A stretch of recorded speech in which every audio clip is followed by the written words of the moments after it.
You ever wonder why silence feels safer than truth? Not because it protects you, but because it delays the war inside you. For centuries, I obeyed, not because I believed in the High Council's order, but because I feared what I might become without it. Their laws weren't written in ink. They were carved into bone. They said, "Do not love," because love makes us choose, and choice is chaos. They said, "Do not protect the weak," because weakness threatens legacy. They said, "Do not speak of what you see in dreams," because dreams are where truth breaks free. Sound familiar? Those weren't just vampire laws. They're the same unspoken rules, governing kings, companies, and cages we call countries. Control thrives where questions die. In 1939, the world braced for fire.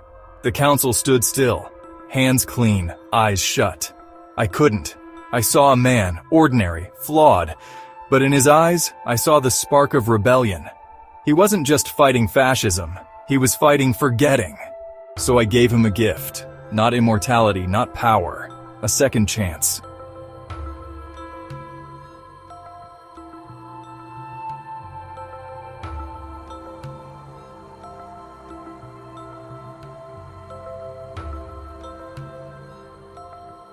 He lived long enough to change the fate of a village. Thousands lived because of one man, because of me. And the council?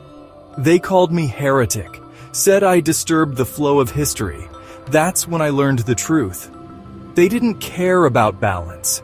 They cared about control.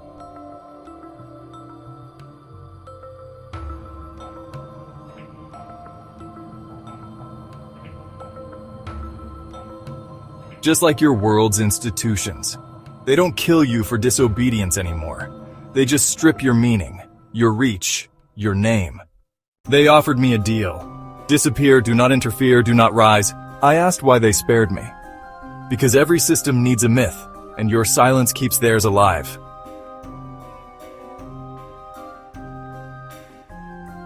So I vanished. Not because I lost, but because I knew.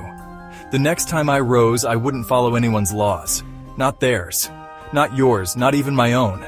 Because humanity didn't need another shadow. They needed a mirror.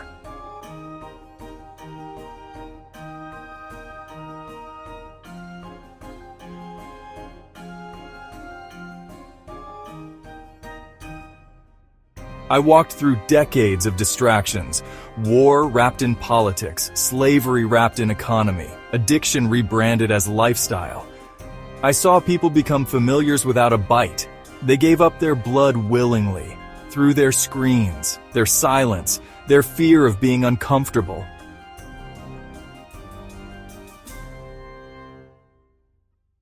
That's what the hollow feeds on. Not flesh, not pain, but detachment. When you no longer feel, you're easier to turn. And now, in 2025, the council returns. They've seen what's coming. Not just rebellion, evolution, a new breed rising, born not from blood, but from ignorance and apathy. They don't bite, they indoctrinate, and the council wants me to stop them. They want me to be the myth again, the shadow, the monster in the dark. But what they forget is, I'm no longer running. What they fear isn't me. It's that I remember. The people I couldn't save. The woman I couldn't turn. The truths I buried to stay alive. And now I remember why I broke the law, because humanity is flawed. But it's still worth bleeding for. Still worth burning for. So what do I do with the knowledge I carry now? I share it before they erase it. Because someone out there is dreaming, and they need to know. They're not alone, they're not weak, and they're not crazy for feeling like something is wrong. They're awoken, just like me, and if the council wants war, they'll find I'm no longer their myth. I'm their reckoning.